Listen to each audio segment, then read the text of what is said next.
All right, well, welcome back. Thank you so much. Now we're going to take it to the states. We're going to learn more about the work that is going on the ground on all of this funding that's become available for broadband deployment. Thank you for joining us. So I will do very quick introductions because I think we've got a lot of questions to get to, and we definitely want to open it up for the audience to be able to ask some questions. So with me today, starting with David, we have David Lehman. He is the program manager at Connect Louisiana from the great state of Louisiana. That was actually where I was born.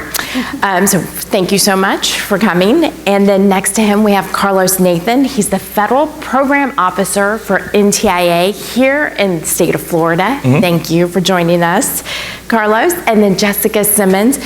Jessica is Deputy CIO for Broadband and Special Projects for the state of Georgia. They each had to travel to get here, and we are just so grateful for you taking time, especially because we know how busy you are right now, working on the state plans, working on both the American Rescue Plan, the Capital Projects Fund, and the BEAD program. So I first want to give just each of you an opportunity to talk about what's happening on the ground in your state, where you are in your process, to inform our audience. Why don't we start with you, Jessica? Absolutely. Well, thank you so much for the opportunity to be here. I'm excited to share the work that we're doing in Georgia. Through Governor Kemp granting out a great deal of funding, we have a lot of projects in flight right now in Georgia. Governor Kemp announced over $400 million in last mile broadband projects in February of 22 for State Fiscal Recovery Fund grants. And then with grants that we have deployed both in January and then a smaller round in June of this year, $246 million of our Capital Projects Fund grants. And so Georgia has just over $660 million, not including matching funds, in flight through those two programs. And obviously with the deadline that Joey talked about with those projects being done at the end of 2026, those two grants are going to serve over 200,000 unserved locations in Georgia. And then as all states are, we're actively working on preparing for the BEAD program, which obviously I know we're going to talk a good bit about today. Our 5-year action plan is posted on our website, and so we encourage everybody to go take a look at that. It is almost 200 pages, so it's not necessarily a quick read, but we tried to make it comprehensive. And then also our initial proposal, Volume 1, is currently online for public comment through October 18th. And so we encourage everybody to go take a look at that. Obviously, that details primarily our state challenge process for BEAD, and we're in the process of drafting Volume 2. So we're hoping by the end of the month or early next month, we'll have Volume 2 out for everyone's review. And you need to get all of that done by what time frame? December 27th. Yes, that's what I thought. So yes. Right after Christmas. Yes. That's why we're planning on submitting it before Christmas. That sounds like a really good plan. Yes, that's the plan at least. So give ourselves a little bit of a buffer. Okay, all right. Carlos, you want to take it away? What's happening in Florida? Sure, yeah. So again, thank you so much for this opportunity. I feel like a lowly person against two giants here on the stage who can tell you more about their plan. So as the federal program officer, it's my job to kind of help oversee and guide the state in the right direction when it comes to the guidance for the BEAD program. So right now in Florida, we are in the process of drafting the BEAD proposal, or the initial proposal. And so like with the looming deadline of December 27th, we are in a race against time, and we're just ahead of the race right now. So as we're moving towards that, we're looking, or at least the state is looking at posting public comment around early November. And again, time is a factor, so we're just really trying to move things ahead, but they're also working on capital fund projects. They have the state grant run program that they're doing. So they have their hands in a lot of mini pots, but I'm just here to kind of hold their hand and guide them through this crazy and scary land called BEAD. Yeah, we're gonna come back to that because I do want to get to the collaborative process that's going on. All right, so David, give us the update on Louisiana. I know you all have been at the forefront of broadband planning for a long time, and so we have already had portions of your plan approved. So give us an update of what's going on. Yeah, so first, thank you for having us, Angie and INCOMPAS. Joey, that was a fantastic panel. Louisiana's journey in broadband really started in 2019 the governor was going on a tour of the state, and he saw that 1 in 3 of his constituents did not have internet access. So what he did is he created an executive order and a commission that would solve the quote-unquote digital divide by the year 2029. That was in 2019. We all know what happened a year later. The pandemic hit, and the legislature saw the same need. This is all pre-ARPA and pre the infrastructure law. So, and we actually didn't even have a broadband office at the time. Like, it was just a task force created by the governor. Once the legislature saw that need, they created through statute, an executive office. We serve with the governor, and we immediately took the ARPA Act with the CPF program, and we created the GUMBO program, which is a Louisiana acronym, which stands for Granting Unserved Municipalities Broadband Opportunities. We issued awards in 2021. It was about $178 million of awards. And then in 2022, grants were signed and shovels started going in the ground. We have about 20 million remaining, which we hope to obligate sometime in early 2024. That's kind of the CPF bucket. You've also got the infrastructure law happening at the same time, which is kind of the main point of this panel. So the infrastructure law was passed, I believe it was fall of 2021, and that created the BEAD program, which, going back to Joey's example of the down payment on the house, CPF was the down payment. BEAD is really the finishing the job and getting it done. So we are doing the GUMBO 2.0 program. We submitted our 5-year action plan to NTIA earlier this year. The 5-year action plan for every state office, it's required by federal statute, and it's really an executive summary identifying all of your existing assets and what are you going to do to deploy the existing funds and the future BEAD funds. So once we had that executive summary and initial outline created and submitted, we got to work on the initial proposal of BEAD, which is also statutorily required. The initial proposal is really the meat and potatoes of all the planning that has been done up until this point. It's split into 2 volumes. Volume 1 is how every state defines their challenge process. What is the challenge process? The challenge process is how we look at every single address, every single location throughout the country, in Louisiana in particular, throughout the state. And we allow providers, citizens, nonprofits to challenge locations. So we start with the FCC map that's been recently released. That's kind of the first draft. Then all of Louisianians can look at the map and say, hey, this map is correct, or no, I found an incorrect address. Maybe something is listed as served, but it's not served. That would be a challenge. So we submitted Volume 1 to NTIA to really outline how we're going to accept challenges, and it was recently approved.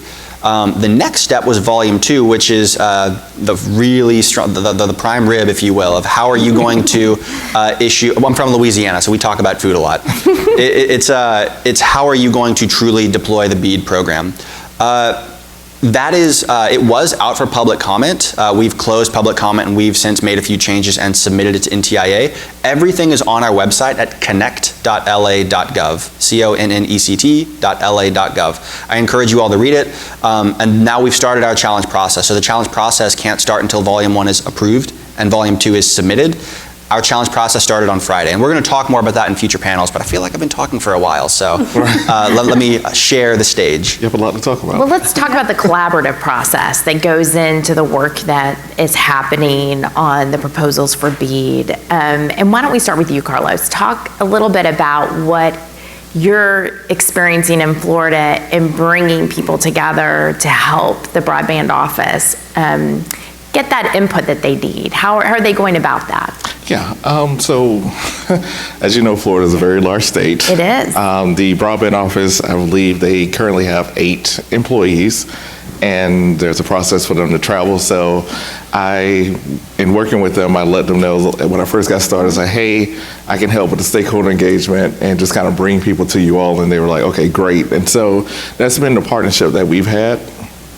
Granted, and so I've been on the job now 364 days. Tomorrow's my 1-year anniversary. Your anniversary. Yes. Happy anniversary. Well, thank you. It has been a journey. I am tired.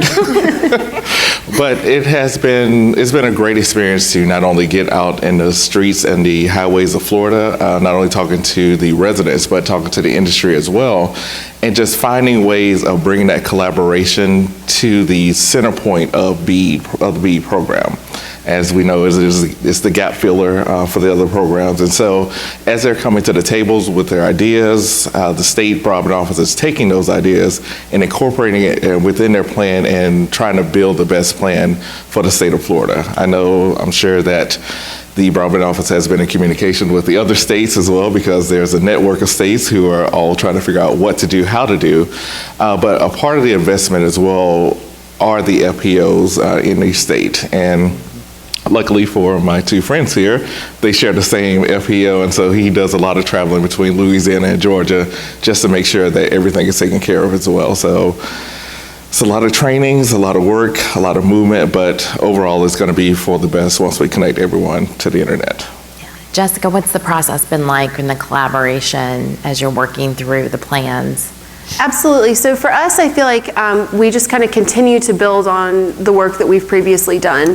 Back in 2018, the Georgia General Assembly and then Governor Deal created essentially the enabling legislation for the broadband program in Georgia, giving some responsibilities to my organization, the Georgia Technology Authority, and then some responsibilities to our sister agency, the Department of Community Affairs.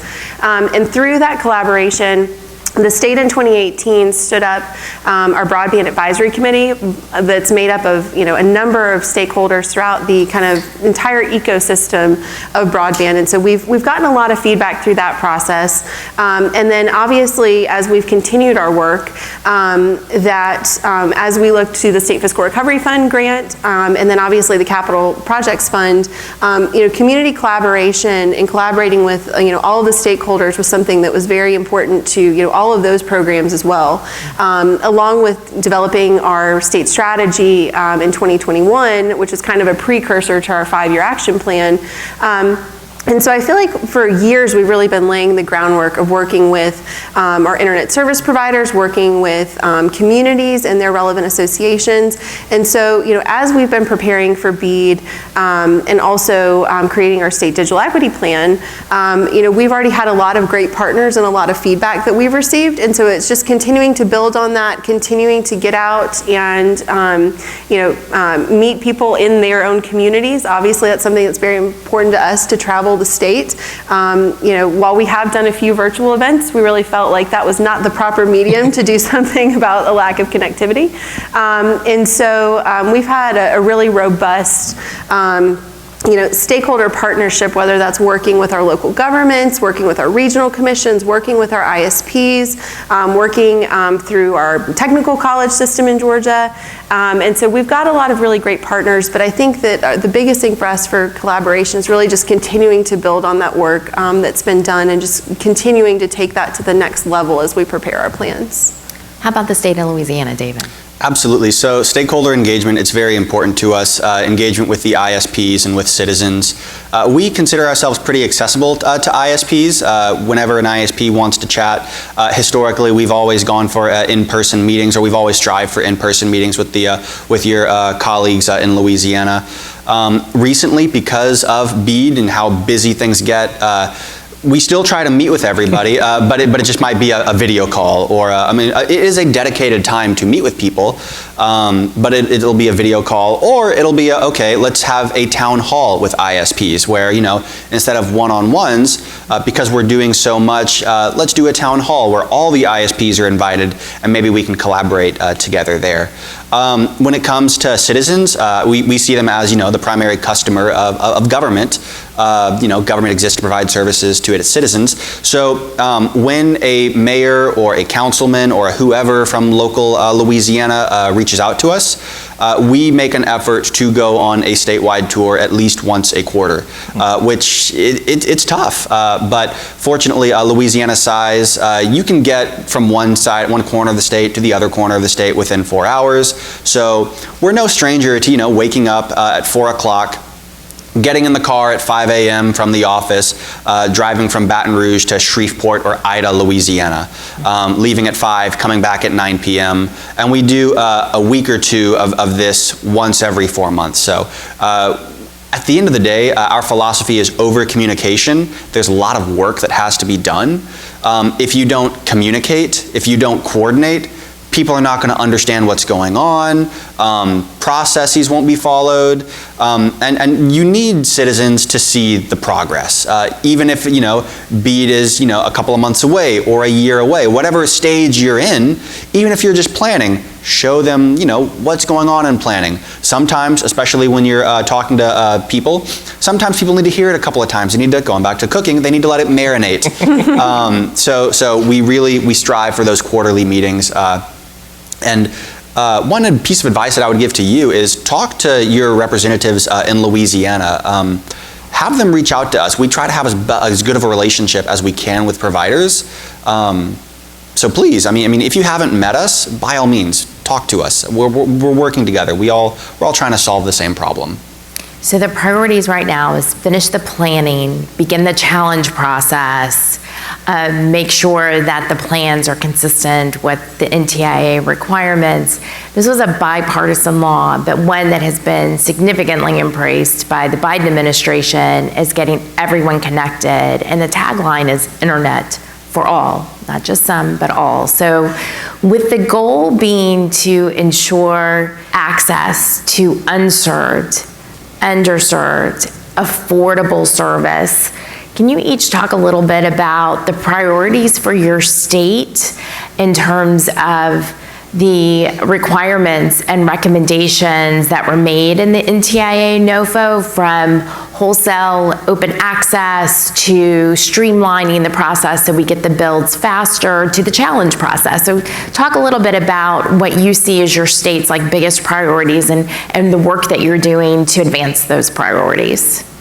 Sure, absolutely. So, obviously, with the tiering of how the funds can be spent in the legislation, obviously our focus is getting to the unserved locations, then with remaining funding, the underserved locations, and then with any remaining funding, community anchor institutions that don't have a gig symmetrical. We certainly hope our funding goes as far as it possibly can. Right now our modeling shows that we feel like we'll probably obligate all of our funding in the underserved category. It's going to, ultimately we're going to have to see the actual data and grant submissions to see how far in the underserved category we're able to get. But that being said, I think that Georgia's already run, 2 very large successful rounds for broadband deployment with, the Department of Treasury, and the biggest thing for us is trying to find ways where we can incorporate successes of our previous programs to really make sure that we're designing a process where people want to apply. I think that's going to be one of our biggest challenges with the BEAD program, is that, strategically figuring out how you draw your project areas and how you actually structure your grant process to get bids to those most difficult areas where, there's a reason why people have not gone to certain locations yet, because they're some of the hardest to serve or potentially the most expensive. And so what we're trying to do right now is to look at the flexibilities within the Notice of Funding Opportunity to see where obviously certain things are requirements, but then obviously some things are preferences, and we're looking to see how we can best adjust to make the BEAD program fit within the structure that we've already set up our program, which has been very successful. And so I think that that's part of volume 2 of just trying to think about ways that we can make sure we're meeting all of NTIA's requirements while also making it a program that works for our state. Every state's different. I think that's obviously why the consideration was given for states to ultimately run these grants themselves. And so we're currently working through the process to find ways to obviously make sure we meet all of our requirements, but obviously make sure that it's a successful program based on what we've seen in Georgia as well. Great, thank you. Yeah. Carlos? Yeah, so here in Florida, one of the things that the legislature created are creatures called the local technology planning teams. These are the local areas. Each county by law, has to create one. And so this is where not only our local governments come together, but the providers, as well as community organizations, school boards, just everyone is there on a collaborative local level to figure out what their needs are. And that's how the state communicates with them and vice versa, so they can hear what their needs are and understand what the permitting areas need to be fixed or need to be worked on. And so rather than the state coming in saying, you all need to do this, kind of how the feds did with the states. We're doing the same thing here on a local level where, say for example, here in Hillsborough, things are different than how they look in Pinellas County and Polk County. And so it takes a local lens in order for you to see what needs to be done and accomplished on that level in order to know how your area needs to be taken care of, especially when it comes to the unserved and underserved individuals. And do providers have a role in that process with you all too, to talk to the local government officials about areas of improvement? They do. And so majority of actually, I believe all of the local technology planning teams has at least one provider on their team to be a part of that conversation. And so they can figure out how they need to best maneuver and move through some of the hurdles of the permitting process. Great. Do you want to talk a little bit about the challenge process that's going on? Absolutely. So let me talk about permitting really quickly. Sure. So permitting is very important. We learned how important it is with CPF, the Department of Treasury program. We were deploying broadband, providers were, and water mains were busted, and then local mayors were revoking permits. Since then, we've convened a governor's task force on permitting, which has been very helpful. It is really a roundtable of ISPs, permitting organizations like BLM, like Army Corps of Engineers, Department of Transportation. That task force is now creating best practices that they're going to present to the legislature to codify. So that's something that we're learning regarding permitting. Regarding the challenge process, which is a separate swim lane, our challenge process opened on Friday. We talked about how it's really to create a very refined and robust map of where locations are that have a service and where locations are not. And also the identification of CAIs, community anchor institutions. So your libraries, your hospitals, your schools, because those CAIs, they're going to need that 1,000 symmetrical speed. Whereas everybody else, the criteria is 120 and above. So that challenge process, it began on Friday afternoon. It's going to run for 90 days total. However, the challenge, it's going to have multiple phases: challenges, rebuttals, and then adjudication. So while the entire process is 90 days, the first 30 is going to be on challenges. So we encourage you to submit your challenges within 30 days. We highly encourage you to not wait until day 28 or 29 or 30. We only allow a very specific group of people, ISPs, nonprofits, municipal governments. We have a challenge portal where nobody can access it unless they are granted approval. So don't wait until day 29 to request approval to submit. By all means, I mean, I was approving things earlier this morning and last night, applications and profiles for the challenge process. It's important because that's really going to be how we streamline that map, as opposed to people sending emails with different types of files and different types of notes. Having this standardized portal is very helpful, and it's all automated as well. So when you apply to be a challenger, we get the notification, approve, reject. Upon action, the applicant gets the notification. Hey, I was approved. Great, I'm going to start submitting challenges. Or, no, I was rejected. Here's why. Well, here's why I think I should be accepted. That hasn't happened yet, but it might. Who knows? Once somebody submits a challenge to a location due to the automation, whoever is currently listed as serving that address will get a notification as well. Hey, you've been challenged. So that really helps streamline and help people know, okay, I've been challenged, I'm submitting a challenge, this is the status of it. We hope that it's going to run very well. So far, there have been no hiccups. But again, you can find everything on our website, connect.la.gov. There's a challenge tab. There you can sign up for our challenge portal. Take a look at it. We want you to take a look at it. Give us your feedback. That's really great. And it sounds as though your process really just began. So we'll see over the next couple of weeks. And really, it's just a few months that folks have to respond to ensure that every location that is unserved or underserved has been identified, correct? Exactly. We know that the FCC map is not perfect. It's a good, solid first draft, but it's not perfect. We need citizens, we need stakeholders to help us, refine that map. Okay, so we talked a little bit about permitting process. I don't know if y'all saw the panel that was just before Joey and I talking, where we've been working to educate mayors as well as counties on how you can improve permitting, but that's not the only access issue for builders, right? There's also the need to attach to poles, to go over railroad crossings, and the federal government has been looking at more of this, and we've seen legislation that has been pending in the House that has some significant improvements for builders. But talk to us a little bit about what you are able to advance through the BEAD program in your states to address some of these barriers to deployment. I'm sure. So that's something we're really in the process right now, taking a look at to see, if there's anything that we actually would need to potentially change to facilitate the process. I think that a lot of it is really getting everybody in the same room at the table to kind of have the conversation. Recently, I mentioned our Broadband Advisory Board, and obviously it's not necessarily quite as much of a permitting thing, but a locate issue. But we recently added Georgia 811 to our advisory board, just because we feel like that's a very important component as well.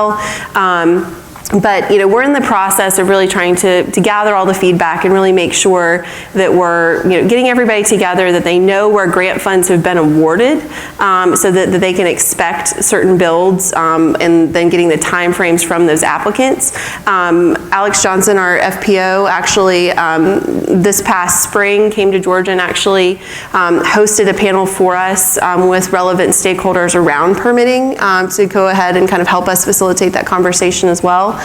So I think we're still in the process of kind of looking to see specifically if we feel like we need to make any changes or tweaks, more so of just trying to see if we can get everybody around the same table and making sure that everybody's aware of what's going on, if that will ultimately get us where we need to be, or if we actually need to take additional action from there. Yeah, I think that there are some folks that will be involved in this process that really aren't constituents, right, for broadband. The railroads, for instance, yes, right, they're not involved except when they get the request for crossing or to do a lateral build. So I think I think the states can play a very important role in bringing everyone together for the education, but also the need for more collaborative process and why it's important to the economic development of the state and getting everyone connected. And for the efficiency, there's no reason to be charging outrageous costs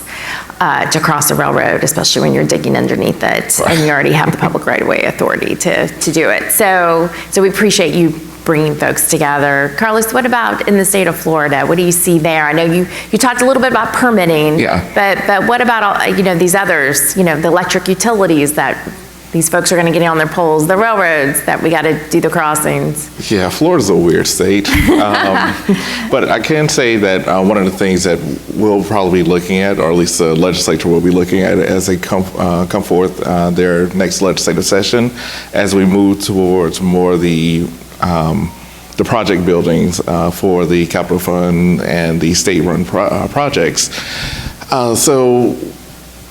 And again, I'm trying to find the best way of answering this question, especially being on a higher level, not on the state level. But when it comes to that, providers in the state are not shy about telling what they need. And so I'm sure as we continue to move forward, you'll be able to see kind of either legislation that pops up in regards to either fixes or the needs around that area. Okay, great. Anything else to contribute, David? Yeah, so interestingly enough, Louisiana currently does not have a Dig Once policy. It was, I guess, pushed by the previous Secretary of Transportation. This task force that we talked about that's being convened by a House resolution, we very well may make a Dig Once policy and codify that. This task force is going to be very critical. We're excited to continue the work. The legislation that created the task force gave us a mandate to create legislative recommendations and present them to the legislature before the next session begins in the spring. So we're very excited to continue this work, discuss how we can streamline permitting, bring more stakeholders into the room, landowners, the railroads. We have in Louisiana police juries, which is kind of like a city council, so the Police Jury Association. We're very excited to continue that conversation, learn what everybody's needs are, and find some common ground that we could implement and put into statute as we deploy these BEAD funds next year. Yeah, the dig one time, the touch one time. So when I was at the FCC working for Commissioner Clyburn, we did a whole redo of the pole attachment rules that the FCC has jurisdiction over. And unfortunately, they don't have jurisdiction over all the poles, but they have jurisdiction over investor-owned utility poles in states where the state has not reverse preempted the FCC on these issues. And at that time, we had, we didn't see, this was 2011 timeframe, we didn't see as much building, but we needed to ensure that whether they were a broadband provider or they were a cable provider or they were a true telecom provider, that everybody was being treated the same. And we set forth some time frames of when they could get access to the pole, and we wanted to make sure that the formulas that are used under the statute were fairly equal, so no one gets treated differently, especially as they're all competing against each other, right? So, and then the next phase for the FCC was the touch one. So the make ready wouldn't require each attacher to move their attachment so that the new competitor or the new deployment could get on. Did it all at one time, and that really made a difference. But we're now seeing, this is a lot of builds, right? So we were talking to one member yesterday about how in the state of Oklahoma, they're wanting to build on thousands of poles, right? So that's a huge build, and at the time the FCC, we weren't contemplating significant builds like that, and the rules went up to like 3,000 poles. So there's a real need to be looking at the issue based upon what's happening on the ground. You have a significant public sector funding that says, let's do this once, let's do it right. And in addition to that, you have private sector funding coming in that's chasing it as well, right? So thank you for all of your work on this, and I think there's a lot more that industry can help educate you all what we've seen in the past, the right policies, and how we can improve policies where states haven't had the opportunity yet to do that. Now is the golden moment, the golden opportunity for each of us. So I see we have like 12 minutes or so left, and I still have I don't know, there's a lot of questions here. Thank you, Andrew. You gave me questions to ask, but I want to open it up because it's a really great opportunity to talk to these offices who are on the ground and working on this every day. So do we have any questions from the audience? Oh, there we go, Heather. Hi, good morning. Heather Gold from Mears Broadband. Carlos, it's great to see you again. It's good to see you too. So I have a question for David. I was fascinated by your sub-project areas. And did you talk about them before? Because I was a little late. We haven't talked about that during this panel, but I'm happy to. Because as a construction company, having sufficient scale to serve an area is very important. In fact, I call it clustering, and it's a major thing that I've talked to. I know Carlos has heard about it.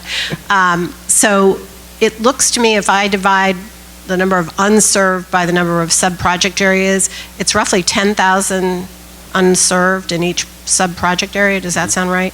Then you add in the underserved and the CAIs within the region that would be eligible, and all of a sudden you have quite a sufficient build in that area. And was that your intent when you were thinking about it? Well, the original purpose of the sub-project areas, so part of the CPF program was really just being that down payment, just build. A key mandate of the infrastructure law and BEAD is to provide universal coverage. It's basically saying, all right, we know that you had that down payment, but now you have to ensure that once this program is over, every single address in Louisiana is going to have service. So the idea of creating sub-project areas was primarily to create a Lego block, if you will, and then allow providers to say, all right, if I pick this Lego block, I'm going to use this Lego block to build my tower. So the last thing we wanted was for a provider to pick a Lego block and, not use one of the prongs, like pick a large neighborhood, but not serve the home on the end of the street. So the whole purpose of the sub-project areas was to provide that universal coverage, allow providers to create their own larger project areas, but create smaller sub-project areas where it's roughly the size of a CBG census block group, where they assert that, all right, I am going to serve every single location. It's going to be a profitable sub-project area. This one location I might lose money on, but I'm going to make a profit on the entire sub-project area as a whole, so I'm going to serve all of them, including that one location that's, maybe expensive to get to. Thank you. Any other questions from the audience? Okay, so I do want to talk just a little bit about the affordability issue. And that is a key part of BEAD. It's not just about connecting, but it's also about making sure that it's affordable service for consumers. So tell us a little bit about what your state's doing to address that aspect of the plan. Sure. So, as Joey mentioned, for our State Fiscal Recovery Fund grantees and also for our Capital Projects Fund grantees, it is a requirement that they participate in the ACP program. And so that is something that, primarily through our Department of Education, the state has already done a very robust education campaign about, eligibility and trying to help sign people up. Has even stood up a call center to assist people if they need any assistance in signing up for ACP. Has done a lot of outreach, sending information home with students that qualify for free and reduced lunch. We have been talking with other various state agencies where there would be, where things would coincide, like our Department of Human Services, where Georgians would sign up for other types of benefits. We're making sure that obviously ACP is a component of that as well, just because obviously if you would qualify for one of the benefits that they administer, obviously you would be eligible for ACP as well. As we're looking at the BEAD program and as we're looking at our state digital equity plan, obviously there are some unknowns at this point about the Affordable Connectivity Program, and so that's something that as we're drafting Volume 2 right now, that we're expecting to have out at the end of this month, we are looking at how we address the requirement of the affordable offering, and obviously the required 75 points, along with that's obviously one of the 3 scored components for 75% of the points. Then also the low cost and the middle class affordability plan. And so we're looking at that. Obviously, Dave and I were actually talking about that earlier today. It's something where, we are benefiting talking to our colleagues in other states that have put out their plans a little bit earlier than we have, so we can hear some of the feedback so that we can potentially incorporate that in our initial plans. But as we've also traveled the state preparing our digital equity plan, obviously that's something that we've talked a lot with the various communities about, barriers to access, and is it truly lack of infrastructure? Is it an affordability issue? And I think we've got a lot of varied feedback from constituents, but ultimately I think that obviously the previous programs that we have run have been certainly a requirement of the ACP program, and so since we are just about to publish, we are going to benefit from getting some of the feedback already from other states of how they've addressed some of these issues within their BEAD plans. But at this point, for the BEAD program and then also for our state digital equity plan, ultimately there is a question right now of how we look at addressing that depending on what does happen with the Affordable Connectivity Program. So right now we're still kind of waiting to see, and it's almost that we're almost having to look at things at a 2-prong approach of, what happens if ACP, is not re-upped, and then, what happens if it is. And so we're trying to think about that, as we're putting our plans together, because obviously that definitely changes how we would look at, our current programs that are already in flight, but then obviously our future planning as well. Yeah. Yeah, had a train of thought. My mind just went blank right then. So actually I have a meeting on this with the State Broadband Office tomorrow to talk about low-cost options and middle-class affordability in the BEAD plan. But I do know with the providers within our state, they have gone above and beyond when it comes to plugging the ACP and making sure that they're not only customers, just the residents of the state, not only know about it, but participate in it as well. So one of the biggest things that, again, I have been proud to work with them on has been the low-cost option. And so as we continue to figure out what exactly what Congress is going to do, not only with that, but with other things like my job, but we'll figure it out when we get there. But it's a fight that I know that in the end, we will all win, and we'll create a low-cost, affordable option for everyone when it comes to the internet. That would be fantastic. Getting the congressional funding and making sure that every provider can meet that challenge. I'm a dreamer. Yeah, I am too. So we've been talking a lot about access. Let me add a little asterisk to that. If it's not affordable access, it's not access. I mean, you could have internet to your home, but if you can't pay the bill to get it, you might as well not have the access. So it is top of mind for us. NTIA is prescribing in our scoring criteria as we evaluate BEAD applications.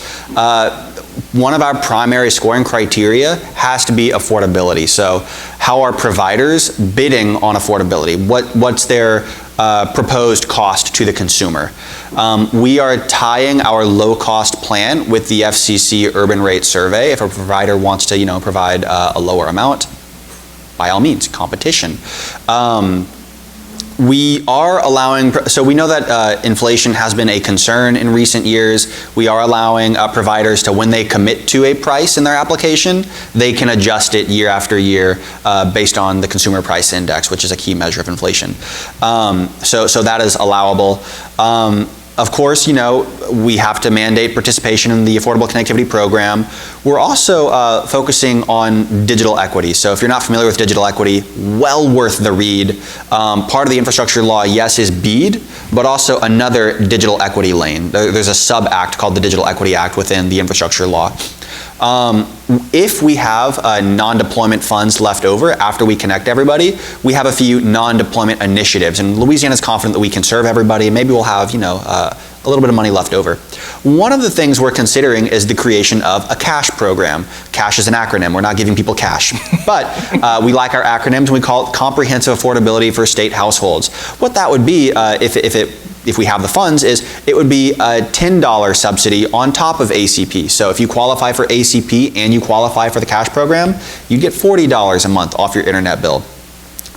We would make it more targeted. So ACP, there's a lot of criteria of which households can qualify.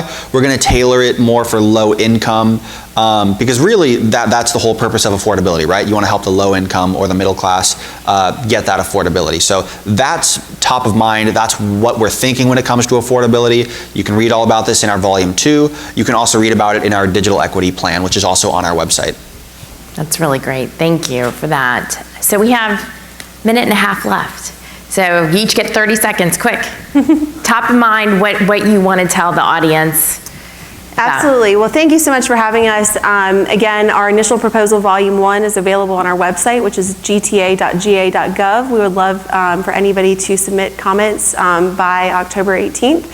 Again, expect our Volume 2, which again, as David said, is really the meat and the potatoes of the BEAD program, of how we're going to run our grant. That will be available within the next few weeks here for, again, 30 days of public comment, also on our website, gta.ga.gov.